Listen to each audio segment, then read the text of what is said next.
For everyone tuning in, I am Sarah, and this is a live. This is my second live. They seem to be going quite well. People seem to like them. And anything to get off the meta structure, I think, is a good idea. And I am talking with Dr. Sharon Blackie, who's just introduced herself briefly. She's based over in Cumbria in the UK. Today, I am wanting to talk to you, Sharon, about mythology, the role of fairy tales, which I do touch on briefly in my collapse book. I do a small chapter on that, and we'll talk a little bit about what I cover and sort of get your thoughts on it in a moment. The role of women in all of this, which I think a lot of people in my community are trying to get their head round. They're really feeling like this is a moment for women, particularly older women. But I try to be specific with these lives and actually focus things, hone things on one particular post that somebody has done that's sort of interested me. And so we're going to be talking about a post that you wrote recently on the meaning of hospitality, but in a broader context of fairy tales. So perhaps we can start with you giving a little bit of an introduction to yourself, your biography, what books you've written, and what you cover on your Substack. Yeah, thanks, Sarah. This is my first Substack Live, so very exciting. I'm just hoping my phone isn't going to fall off the tripod, as I said earlier on. We'll be prepared for every eventuality. So I'm a psychologist by training, well, originally a neuroscientist, and also I have an academic background in folklore and mythology, particularly from Britain and the kind of Celtic lands and Ireland in particular. And so my writing has all been based on both psychology and mythology and fairy tales with a bit of nature writing thrown in. I'm very up on place and belonging as well. That's a real passion of mine. And my first non-fiction book, If Women Rose Rooted, really was where I took fairy tales from our native lands because it's really important to me that we use the stories that are kind of springing up from the ground under our feet and how they tell us about women and the power of women and the ability of women to create change in the world and to keep the world in balance and order, really. So all of our kind of mythology from the Celtic lands is very much about that, and that was where that book lays. So ever since then, really, my work has been about reimagining and reclaiming women's stories based on this old mythology of ours. Moved in recently into fairy tales. So the book that I've just finished is about, or I'm just finishing rather, I should say, got ahead of myself, is about all of the ways in which fairy tales tell us how to live. And again, it's very much based about women because of, women need to find their voice again. But also, it's very much about the ways in which fairy tales offer us values and behaviors with which to thrive in the world today. So that's the focus of my next book. It's all about that. And When's that? exciting stuff. It won't be till early 2026. Yeah. It's just Yeah. being finished right now. Yeah. Okay, yeah, yeah. I've got a book coming out in May 26th, so the collapse book will come out then. Um, they take a long time, these bloody things, don't they? Oh, yeah. Longer to write though. Flag. So let's just talk about fairy tales for a little bit, particularly because your head is very much in it. I find it super interesting the role that they've played throughout history, particularly in difficult times, in times of crisis, famine, war, pandemics, that kind of thing.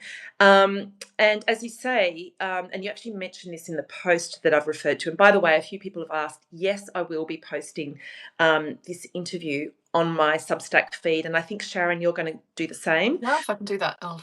Yeah. Yeah, so on my Substack, I'll be putting this video up so that if you've got to run off to feed kids or whatever, it will be there. And I'll be putting links to the specific posts that Sharon and I are referring to on the meaning of hospitality, and a link, obviously, to Sharon's Substack. So, but yeah, the fairy tales element. Significantly in times of crisis, but also women tend to share the fairy tales. It's often a sort of a wise woman who is, I guess, giving the wisdom to often defenseless, weaker underlings, children, that women, other women, and so on. But could you maybe talk a little bit about the role of fairy tales and why they help guide us and why they're probably really important for us to refer back to at the moment? And you say in your post that fairy tales wake you up, and they wake you up to what is beautiful and savage about life. So yeah, I'd love to hear a little bit more about that. Yeah, I mean, that's exactly what I've been writing more and more recently, and certainly over the past year on my Substack about this role of fairy tales, particularly for women, but more and more academic work in the field of fairy tales is showing that really they were predominantly the province of women, and so often actually what would be happening is that these would be the stories that women were telling to each other while they were doing the domestic work, while they were doing the spinning and the weaving, which is why you see so much spinning and weaving in the fairy tales. And yes, some of them were told to children, but a vast majority of them really were for adults. They were told between different adults, and all of them happen, as you point out, in times of difficulty because those were the times that our ancestors lived in. And I think that one of the reasons why they're so important and why they're so enduring today is that our ancestors, these women, knew what it was to live in Yeah, dangerous times for women, but also dangerous times for the world, where, to them through history. And these are where those stories come from. So, yes, you see people starting in families. You see the women embarking on their fairy tale heroine's journey, as I have called it, starting in a wasteland where it's been laid waste by war. There are all kinds of difficult situations. And the whole point of a fairy tale, and why I always loved working with them as a psychologist, is that they're all about transformation. So these are stories that start off with a seemingly impossible situation. And by the time the heroine has got to the end of it, the situation has been completely transformed. It's been transformed by her, but it's always been transformed in community. She's yeah, not a swashbuckling hero. She never ever does this alone. And it's a community not just of humans, but of other than humans, of birds, of fish, of stones, trees, whatever it might be, that help her achieve that. So the way that they get out of that impossible situation is based on kinship and community and hospitality. And it's also based on a set of values which you might think of as traditional, but which actually make the world go round. So yeah, there's a huge emphasis on hard work, putting in the hours, the apprenticeship. There's also an emphasis on courage, um, on kindness and courtesy. So all of these kind of seemingly old-fashioned values are what make the story go round. And the reason, just one last thing, why I think they're so relevant today is myth can be a little bit up there, do you know? So myth is full of heroes and gods and goddesses and monsters and all kinds of characters that sometimes it can be a bit hard to relate to. Not always, but sometimes. Whereas folk tales, by definition, fairy tales are a subset of folk tales, and folk tales, by definition, are the stories of the folk. They're about the things that ordinary people face. Even if they're princesses, they're ordinary princesses. yeah. I write about this in my Collapse book about how we've been in a culture of the hero's journey for a number of decades now, maybe centuries, where it's all about this lone ranger, generally a man, who goes out into the world, the real world, conquers something, an inner demon, an outer demon, and then comes back to the community and sort of shares, his conquests. Whereas the fairy tale, it's also a hero's journey for sure. Because generally these children or women have to go out and face something, learn a lesson, and come back into the community. But as you say, it's not about doing it as a lone ranger. It's always in collaboration. It's always in community and with nature. And I feel that it's a very symbolic kind of juxtaposition. The hero's journey, which really represents sort of individualism of our post-industrial kind of society over the last almost 300 years, and then the fairy tale, which is much more human centered. And I think that's why I was really attracted to it and wrote about it in the context of what's happening with Collapse. I think it's super, super interesting. And also, it's about drawing on those very, very humanist values like kindness and hospitality, and really get into the heart of who we are and how we can, as per what you write. And in fact, I'll read this kind of quote out. Where is it? Fairy tales remind us that there's only one question we really need to ask about the meaning of life, and then to answer each in our own uniquely gifted way. That question isn't just how we survive, which is what a lot of people are asking at the moment, but how we survive with integrity. And that's the sense I get. There's always a sort of a moral lesson to the fairy tale. And maybe you could just speak a little bit more about what those moral lessons tend to be. And I'll just also flag, you can maybe answer this at the same time. I mentioned in what I wrote about fairy tales, and I feel ridiculous talking about it in front of somebody who's just been researching it for many years. But the fairy tales that we've heard, the versions of the Grimm's, tales and everything that we've heard as children have been very Disneyfied, very tamed, tamed, and all the gruesome details have been taken out. But that gruesomeness and those, full on things where, giants came and skinned a sister, and I mean, they're full on gruesome, and grandma's head is thrown in the oven, that kind of thing. That's been taken out of contemporary versions of these fairy tales. So could you just talk a little bit around all of that? How these fairy tales brought us into integrity, and why they necessarily were quite gruesome? Yeah, I mean, just first of all, to comment on the point that you made about the hero's journey. I mean, I've been taking that to pieces since 2016. I mean, I have a great deal of respect for Joseph Campbell, who first coined the term, but its day is gone. And in the Enchanted Life in 2018, I specifically wrote about what I call the post-heroic journey, which is what happens afterwards. If Women Are As Rooted was about what I call the eco-heroine's journey, which is very much back to a sense of belonging to our places and rootedness in our places and rootedness in the land, which I think every change has to start there. In the situation that we're facing in the world today, it has to start with the ground under our feet and the community around us. It has to begin at home. And that's kind of what I was talking about with the eco heroine's journey. But that sense of the post heroic is actually pre heroic, because many of these stories were post heroic before Campbell came along and decided to reinvent them all as swashbuckling heroes' journeys. They weren't actually. Most of the ones that he thinks are actually weren't, if you know enough to go back to the originals. So the fairy tale heroine's journey, which I've been working on for a while now, is certainly not swashbuckling, and yeah, they're really very much about the values. I mean, I don't want to go into too much detail because it's so because I'm writing the book, and I hate to kind of talk too much about what I'm working on until it's actually finished and it's actually on the page. But there's some of the ones that I've spoken about, and community and hospitality would be key in it, because what's happening when the heroine goes into the forest, into the dark forest, or whatever landscape she is traversing, is that she encounters creatures, people who are very, very different for her.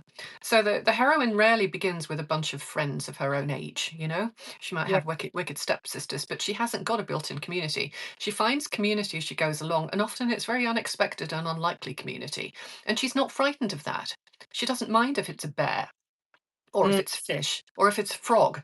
It's like that's okay because she's fully embedded in the world around her and she's not frightened by the other.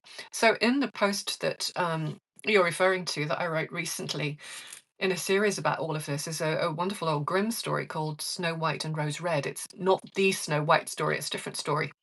Where a very good fairy tale mother, for once, um, teaches her kids not to be afraid of the woods, to get lost in the woods, to just kind of sit for a while until it's daylight again. So she lets them have their freedom as well as taking care of them. And one night a bear comes knocking at the door, and she opens the door, and the bear looks a bit bedraggled and a bit tragic. And rather than kind of closing the door and saying, "Oh my God, it's a bear, we don't do bears," she invites the bear in to rest by the fire, and gives it something to eat and warm, and the kids end up playing with it, and it's just, and then of course the bear turns out to be an enchanted prince, as they all do. But there's that whole sense of, no, let's just look at this character, whoever it is. Let's just look at this yeah. being. Let's just not automatically reject. Let's not automatically be afraid. And so, a lot of what fairy tales are teaching us, in my perspective, that's relevant to the times today, is not to be frightened of the other, and certainly not the wild other, but of any other. And so that's the key, one of the key values that I would stress at the moment. So yes, it's all about resilience. It's all about doing the work. It's all about taking your opportunities. The fairy tale heroines, as you point out, in the old stories, if you look at Grimm's, for example, there are many, many more heroines that save a prince than there are princes who save a heroine. I mean, vastly more. So these old stories, it's the Disney versions and the ones that have been brought to our attention, and the ones that were taken out of the oral tradition by the writers and made into literary fairy tales. You know, the Charles Perrault and his version of the Sleeping Beauty is quite different from many of the old versions of the Sleeping Mm. Beauty. He prettified it. Oh, she was awoken with a kiss. Well, it wasn't like that. In the oldest versions of the Sleeping Beauty, she was actually raped in her sleep by the so-called handsome prince. So, a lot of work has been done to downplay the power of these stories, but it's easy enough to find the old versions, and that's part of what I've been doing for a little while, is just to say to people, okay, these original old stories had pretty much all of the secrets of a meaningful life in them.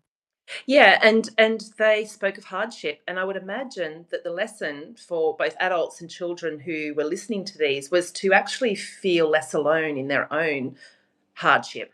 It was to show that this is normal. This is part of life, and our responsibility is to actually navigate a meaningful life through the hardship rather than to give up, rather than to blame and to create another out there. We actually take responsibility, and we weave networks that enable us to cooperate in and around tragedy and human fallibility. Yeah, indeed. Yeah. Yeah, and this is the problem, is that we have actually taken away those tools, right? I mean, it's symbolic. It's so symbolic. It's like we've stripped out the helpful bits. It's like we strip out the healthy fats in milk and drink diet milk and diet food. And it's actually the fat that enables us to absorb the nutrients that we're going to, wanting to get from the food. And we've done this in so many ways. Porn, we've stripped out the intimacy and the stuff that actually nourishes the human body, including the pheromones and so on, and just kept the horrible, cheap, nasty version of things that's not helpful for the human endeavor. Let's move on to actually this idea of hospitality. And it's really interesting that we're talking about this today, because this morning Australia time, or last night European time, I posted a big long rant about our responsibility as for speaking up, being a screamer at this point in history. This is, there's so many parallels with Nazi Germany in terms of the fascism and the techno feudalism that's rolling in, and it was sort of a call to arms of sorts. But there's sort of a thread, a very lively thread in the comments about one of the readers encountering a Trump supporter and finding it very, very hard, but how she actually managed to find kindness and curiosity in the conversation that she had with this person. And that's kind of the theme of what you're talking about here. So the idea of hospitality, as you say, comes up a lot in fairy tales because there's a lesson to be learned here. You just gave the example that you referred to in that post of the bear that comes to the door. Rather than be frightened of it, you welcome them in, you give them a bed for the night, and then of course you get rewarded for that because there's a handsome dude inside the bear. But can you just talk about that notion of hospitality and why it is important at times, like, I guess, the time that we're straddling at the moment? Yeah, well, a couple of things. I mean, yeah, there is the Grimm's fairy tale, but from a mythic perspective, and in our native mythology here in these lands, it's certainly in the Irish tradition very strongly. In the Welsh and British traditions, you see it too. Hospitality was a sacred duty. So there's actually a character throughout these traditions, Britain and Ireland, called the Hospitaller. And this is a kind of mythical character who has basically a kind of hostel where anybody who needs hospitality can come. And it was a high status thing to be a hospitaller. You weren't just like a kind of your average pub landlord or something like that. It was seen as a really high status thing, and again a sacred duty. And a lot of people did it as a kind of penance. If they'd done something bad, then this is what they would dedicate themselves to. But also it was seen as something that was really something to aspire to. So that whole concept of hospitality and feeding people what they need, whether you're talking about actual food or something rather more symbolic, is threaded through our oldest text. I mean, we're talking about some of these Irish texts going back to the 6th century. I mean, they're very, very old. So I think it's important to understand that this isn't just some newfangled idea. It's always been there. And I think we've lost it recently in the polarization and, screaming for sure, but not screaming at, right? Which is what tends to happen now and is still happening, I think. And I think what all of these stories tell us, it's like a war, There's a battle, but then there's the aftermath, and who wins in these kinds of situations. So that's really that whole sense of um, you don't have to become the other, but you have to be able to offer the other a place at the table. And I think, for me specifically looking at these times, what hurts me more is the refusal to even entertain the other person's perspective. And Mm, I promise you, I am no Trumpite, not by a tiny sliver. But the disdain and the fury, I can kind of understand it because look what's happened. But on the other hand, if nobody will understand why people voted for that awful man, then nothing is going to yeah, change because you'll just swing the pendulum again and then it will go back again and it'll be worse next time, because everybody will be really pissed off. And I think it's just, it's partly about listening and understanding and that fine art of compromise, of finding some way where everybody can be brought to the table, everybody can be included. And our political systems here in the West don't allow that. They're all intensely combative. And we have grown up to be combative and we have grown to be so certain, particularly on the progressive left, of our own kind of moral rectitude, that we think that anybody who has a different opinion is a lower life form. And that's a bad thing. And fairy tales tell us that a bear is not a lower life form. It's a sacred duty to welcome in a bear and to listen to the bear's story, for heaven's sake. You begin by listening to somebody's story. And why I've always worked with story as a psychologist and for many, many years now as a writer and a kind of teacher and lecturer, is that if you listen to someone's story, you become them in a way. The story sits in you. The story goes into you and it becomes a part of you. And then it's very much more difficult to turn away a part of yourself because any time a story comes into us, many, many things happen in our brain and things shift and things change. It's like a smell. We think it's outside of us, but it comes into our body and, through our nose and does stuff inside our brain. The same with the story. So I really think that listening to other people's stories is a big part of the issue here. yeah, curiosity is a part of that, and I think we've lost Yeah. a lot of curiosity. We prefer to make rash statements about the other rather than learning, and I think we've become afraid of being curious about ourselves and doing that inner journey to see shadows of ourselves and the different parts of ourselves out there in the world because we are fed the formula. We're fed the formula for everything. Every step of our day, we are guided, via generally our phones without actually developing that curiosity muscle. And I think the word curiosity is such a great one to play with, and I know you play with it in your work. I've noticed that in your Substack. But you mentioned a study, and I've come across that study as well. That was published in the Guardian that showed that the progressive left tend to be even more closed off to the idea of the other than anyone else on this political spectrum.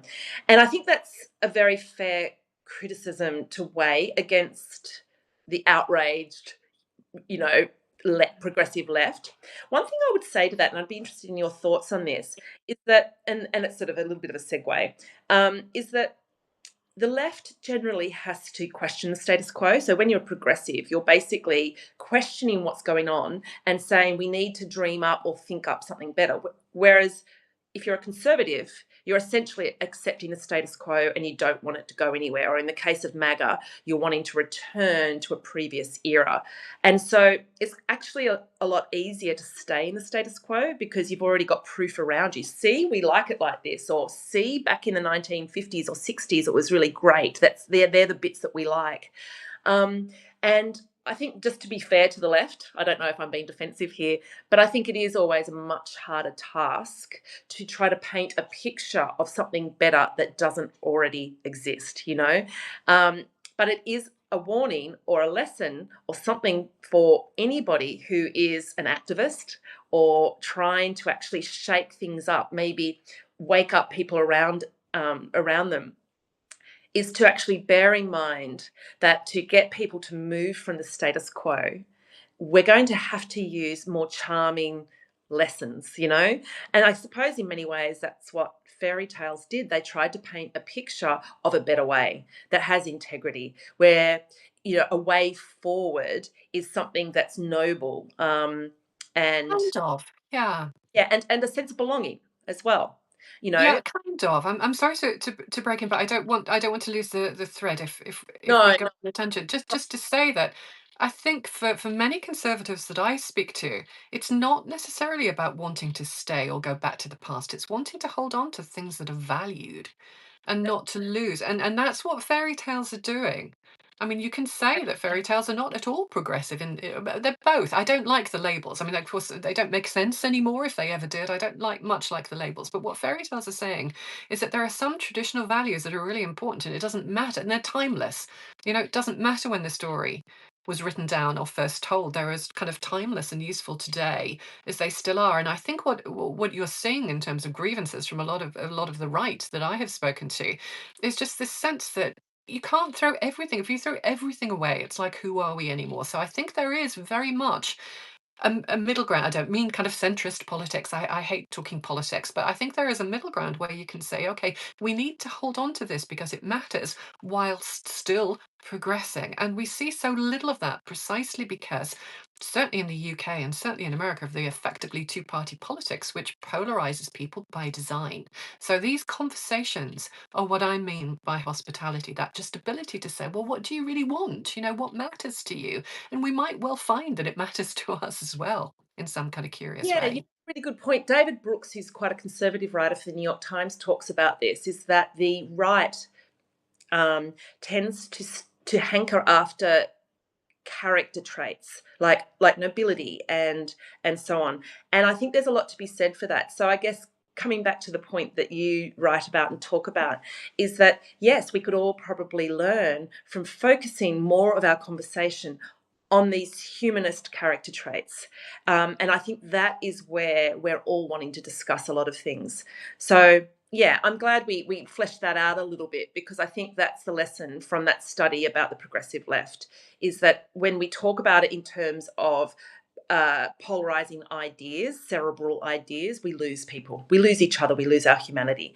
And people are craving discussing things at the human level. Maggie Dent, who's a wonderful woman in Australia who writes about raising boys with really good values. I just saw her name come up, and Maggie, thank you for your point there.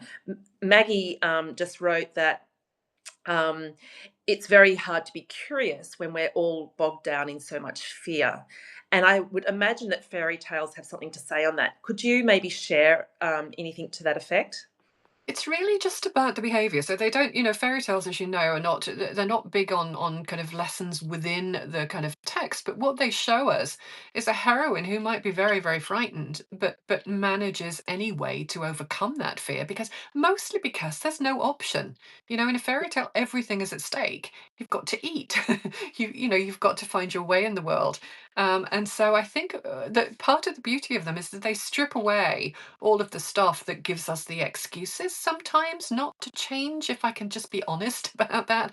And they just show us life stripped bare. Okay, you're in the middle of the dark woods. There are wolves everywhere. What are you going to do? You can't sit and gibber. You can't. Well, you can for a bit, but then you've got to get up and move on and find someone to create alliances with to help you out of the situation. And it's very much about resourcefulness rather than sitting and wailing. There's a time for sitting and wailing. Absolutely. We all have to grieve. And grieve, as a psychologist, I know that very, very well. But then there's the kind of, okay, what world do I want to be in? What world do I want to create? Who am I in that world? And from my perspective, again, probably because I am a psychologist rather than a kind of sociologist or political activist, at the upper level is that it begins with every single one of us. And every single one of us dreaming about something that's better. And something that's better for every one of us will always include a lack of aggression and a lack of just going in there and fighting battles. We want to get on with people, Yeah, and yet we seem to find so many ways in which we don't. So to me, fairy tales just show us that. They show us life stripped bare. Off you go, get on, yeah. create your community, It's change it. this and that. So it's we are overwhelmed. This is a lot. We are at a point in history where this shit is hard and real, and we have to do something about it. I think there's been a culture um, of cocooning.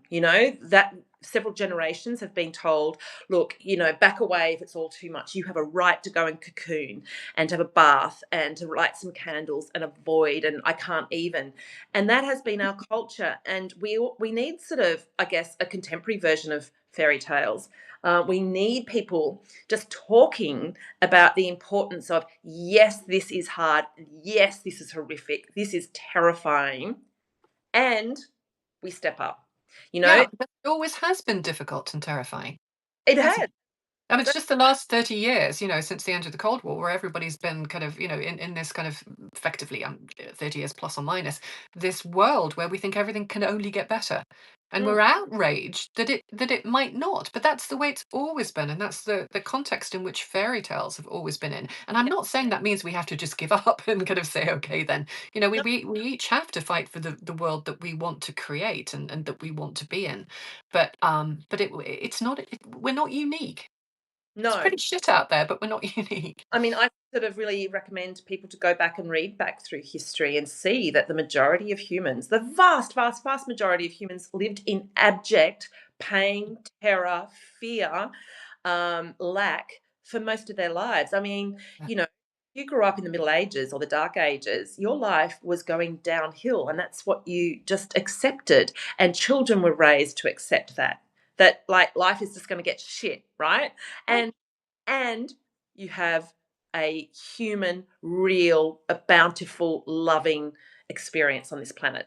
This is where we're at once again, and I think it's just the rudest shock because we have been numbed and cocooned and softened into thinking, per Steven Pinker, etc., that life is meant to go up in a exponential trajectory, and things that go up exponentially come down exponentially, and that's where we're at. Um, we're just out of time now, so I might just ask you, Sharon, in terms of people wanting to know a little bit more, they can obviously read your Substack, but are there any fairy tales or even practices that you could just leave us with in terms of what might equip us to deal better with the current situation? Because it's real right now. Like, I think what happens in the next couple of months in the world are going to be very, very telling. How could we even get better at being hospitable and welcoming in the other in tangible ways? Well, I think, that's a big question. We need a whole other Substack live to deal with it, as you know. But generally speaking, I think more than just, kind of pointing to a specific fairy tale, I would just stress this point that it's very much about the world that we want to be in. It's very much about our own individual gift and our own individual calling. Not all of us are marchers or political activists. I certainly am not. My resistance comes in the form of art and writing and trying to encourage people to transform. So I think really where it begins for me as a psychologist and as someone who's been working with these issues for a very long time is to really think about what your gift is. What gift do you bring to this world at this time? All of our old traditions, our old spiritual traditions tell us this is not a free ride. We're here to be something, to do something, to offer something. We're here at this time for a purpose. What is it? And it's okay if it's different from the hugely active, vocal person next door to you. Your way may be quieter. Your way may just be to create a beautiful garden because gardens might disappear if we don't. Uh, to value the small things as well as the big things, and just for each one of us to think what we can do to create that better world that we actually want to live in. And fairy tales for sure give us an awful lot of inspiration for how to do that, as do myths. But yeah, if people are interested, then come over to the Art of Enchantment, and we talk about this stuff all the time. And thank you so much for the conversation. It's a real pleasure. I'm a big fan of your work. Oh, thank you, Sharon, and I of yours. We'll wind it up there, but just I know a few people have just joined, David, and so on, and it's been really lovely to see quite a lot of men joining and also chiming in the comments, which is really great. I have been reading them, so if my eyes look downcast, it's because I'm actually reading a few of the comments that come through. I will share this on my Substack in the next couple of days. I think Sharon will as well, and definitely post questions in there and keep the conversation going. And Sharon, maybe we will come back and we could actually talk about another theme if it comes up in the comments, Sure. and That'd people be are lovely. willing more. But in the meantime, yes, they can go over to your Substack, The Art of Enchantment. Thank you so much. Enjoy your day over there in Cumbria, and everybody down south, sleep tight.